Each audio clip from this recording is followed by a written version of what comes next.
Olha, destaca acima de tudo também aqui, para já o diálogo, não é? Haver a possibilidade de haver o diálogo, temos que realçar. O dar a cara por aquilo que está a ser feito, bem ou mal. Isso é importante também. Eu defendo também que o diálogo aí tem um papel importante. Depois temos aqui um problema que é, estamos a falar até à 10ª jornada, quando na 11ª é que aconteceram os casos mais graves, os casos mais evidentes, os casos que estão a gerar esta celeuma toda durante esta semana toda.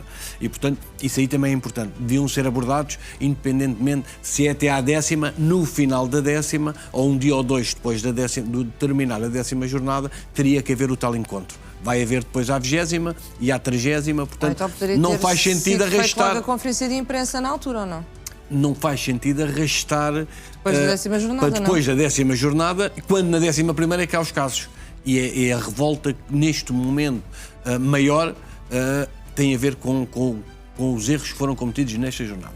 Depois, então achas que esta conferência deveria ter sido feita antes? Devia ter sido feita antes, porque assim não teríamos chegado a este agora ponto, toda a gente que lhe vai fazer as perguntas, todas as perguntas que vão acontecer, vão ter dois lances. O penalti de António Silva e o canto do Kenda, que acabou por não ser, percebes? Mas como pertence à 11ª jornada, provavelmente não vai haver resposta. Portanto, é uma conferência de imprensa, quanto a mim, fora de timing. Elogio a vontade, mas com o timing não me parece que seja o correto. Depois, foca também, Duarte Gomes foca aqui, duas coisas que eu acho também importantes e que já tinha reparado nas análises que faço ao jogo. Os guarda-redes, quando um guarda-redes está no chão, efetivamente tem que ser acudido, tem que ser resolvido.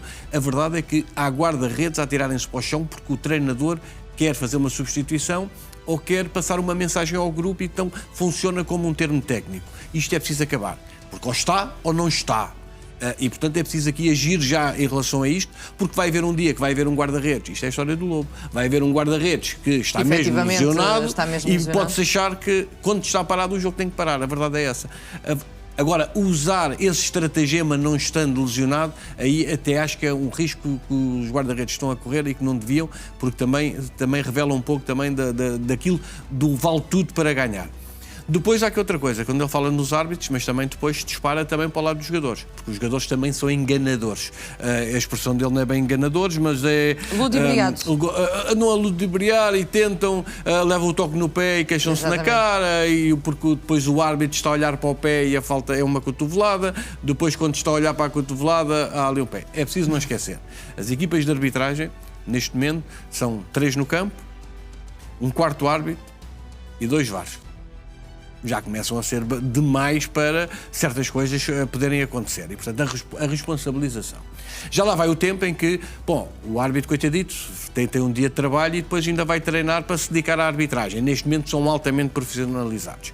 Só para teres uma noção, se calhar um árbitro que faça os jogos todos, provavelmente vai ganhar mais do que metade, se calhar, dos jogadores da Liga, tem um vencimento quase superior a metade dos jogadores da Liga.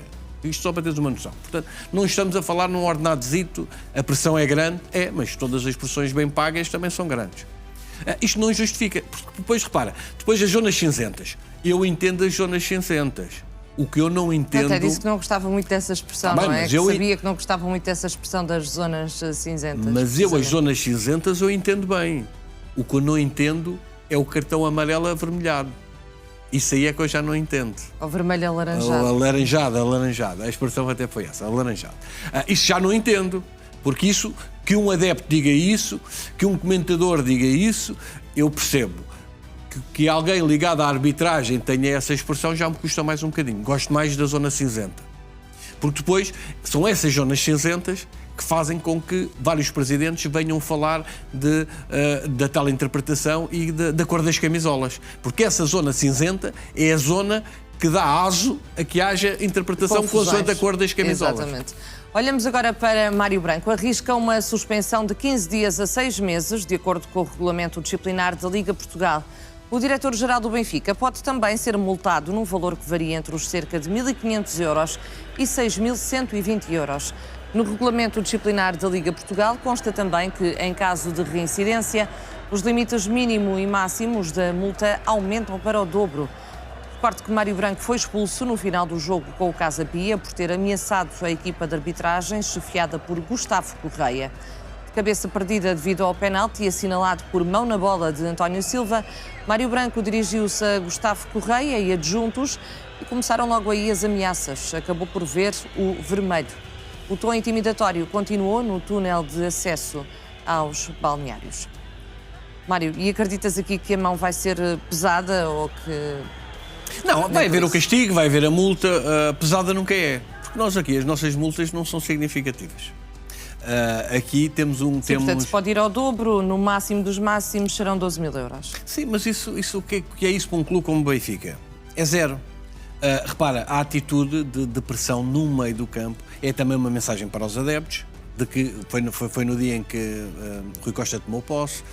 Muitos dos adeptos tinham criticado a passividade do Benfica em questão de arbitragens, portanto passaram logo a criticar tudo. Aliás, a seguir ao jogo do Sporting já havia um comunicado do Benfica, e portanto aqui isto funciona também como uma tentativa, uma cortina de fumo para camuflar aquilo que se passou efetivamente do campo. O árbitro cometeu um erro gravíssimo, assim como Tomás Araújo, que fez o autogolo no penalti, depois do Turmin ter defendido, assim como Richard Rios, que perde a bola. E, portanto, isto aqui ajuda a camuflar aqui também a situação e, se calhar, a falta de qualidade que existe no plantel do Benfica. Também houve, também existe. Achas que sim? Acho que sim. Acho que sim, até porque Mário Branco tinha tido uma postura bastante regrada desde que chegou ao Benfica, muito discreto, andou aqui neste limbo durante a campanha eleitoral, porque se fosse outro candidato a ganhar, provavelmente saía, ele próprio disse que saía, e portanto ali também admito que possa ter havido ali uma libertação de alguma pressão que tenha sentido nos últimos dias, mas a verdade é que não, este ato é um ato que foi intencional, não é à toa que é no meio do campo, essa pressa, porque normalmente a gente... também no túnel, e não é? também no túnel, mas normalmente é só no túnel. Porquê? Porque no túnel não se vê, o Benfica pode controlar as câmaras que estão lá, pode dizer o que disser. Olha, só para dar um exemplo, e às vezes quando a gente vê eles a bracecharem com os árbitros e a discutirem, só para dar um exemplo, no antigamente, vou-me recuar a 5, 6, 7 anos, muitos das críticas que faziam aos árbitros, alguns presidentes, daqueles mais antigos, uma das críticas que faziam, chegavam aos árbitros até com um ar, com uma postura corporal tranquila, mas diziam-lhe tudo o que ia na cabeça e diziam-lhe tudo o que ia na cara. Sabes o que é que acontecia? Na imagem até parecia que ele estava quase a cumprimentar o árbitro e dizia-lhe tudo o que ia na alma e era a palavra de um contra o outro. E a verdade é que dizia. Estes aqui ainda estão aprendizes, ainda estão a aprender e, portanto, têm o movimento corporal que corresponde, no fundo, àquilo que estão a dizer. E, portanto, ainda têm também que evoluir nesse aspecto, até porque estão a usar as políticas do antigamente. Se usam as políticas do antigamente, que o façam bem. A multa, penso que sim, não se vai livrar, depois vai haver um recurso do Benfica e depois vai acontecer uma coisa como aconteceu com o Frederico Varandas. Recorrem para o TAD, acaba por ser alibado de um castigo de 51 dias, acaba por ser alibado, recebe o dinheiro da multa outra vez, foi 8 mil e tal, o recurso do TAD custou para aí 20 ou 30 mil euros, mas sabes o que é que acontece? Está-se a minar as estruturas. Portanto, houve uma estrutura do futebol que condenou Frederico Varandas a 51 dias e há um tribunal arbitral do desporto que diz que aquilo foi errado e que afinal não está. Outra vantagem é que deixa de ser reincidente. Portanto, na próxima vez, provavelmente na sexta-feira, quando for falar nos registros do Leão, na entrega de prémios dos registros do Leão, onde irá também focar temas de arbitragem, portanto, se for castigado outra vez, já não é reincidente e, portanto, poderá estar de língua afiada. Acho que as multas têm que ser mais pesadas, ou pelo menos consoante... eu entendo que um clube mais modesto não pode pagar uma multa de 50 mil euros. Então tem que se fazer aqui, adaptar as multas às realidades, aos orçamentos, aos vencimentos até de cada elemento. Porque é óbvio que em Inglaterra há multas de 700 mil euros, 1000 libras.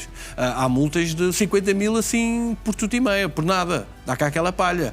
Aqui não. Aqui é 6 mil. 6 mil não é nada. É brincar com, sim, brincar com os árbitros. Está, se vai ao dobro pode ir até aos 12 mil, mas ainda assim, tendo em conta o custo são multas que é brincar com quem trabalha. Apesar das multas ser quase o meio de financiamento para o Conselho de Disciplina, o que também não deixa de ser estranho, ser a fonte de receita é precisamente estas multas. Eu acho que as multas devem ser mais altas, os clubes têm que aceitar isso e a verdade é que como eles controlam essa questão e, portanto, querem multas baixas, mas tem que haver multas mais elevadas para determinadas situações e há clubes que têm orçamentos maiores, essas multas têm que ser mais pesadas, porque senão isto é brincar com quem trabalha.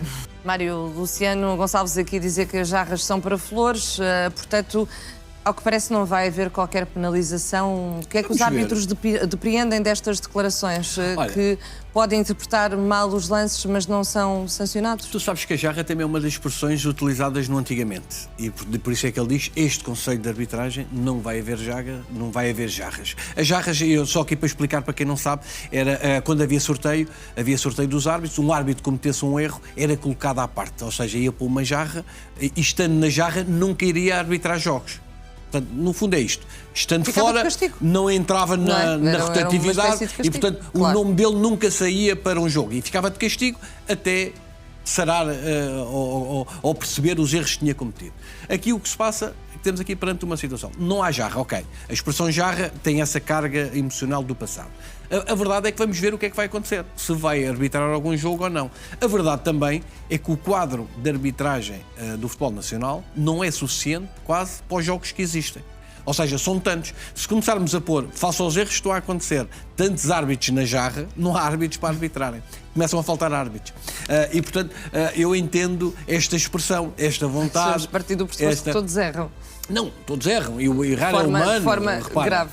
Agora, é óbvio que o canto, não estando o canto no protocolo do VAR, é difícil castigar ali. Mário, mas relativamente ao lance do Kenda, o árbitro auxiliar que não assinalou bem, não deveria ser... Tu repara... Não deveria ser penalizado? Tem que ser penalizado e vai Foi acabar um lance por ser. Grave, não é? E vai acabar por ser. Há aqui uma tentativa de dizer que nós não usamos a jarra, mas isto vai ter que haver uma punição, vai ter que haver uma repreensão, um puxão de orelhas, se quiser-lhes chamar. A verdade é que os árbitros são muito bem pagos. Ou seja, um árbitro a cometer um erro e a falhar um jogo, estão-lhe a ir ao bolso. Porque a verdade é que um árbitro num jogo de futebol da Primeira Liga são quase 1.500 euros. E, portanto, é menos esse dinheiro que ele vai receber. Mesmo que vá para o VAR...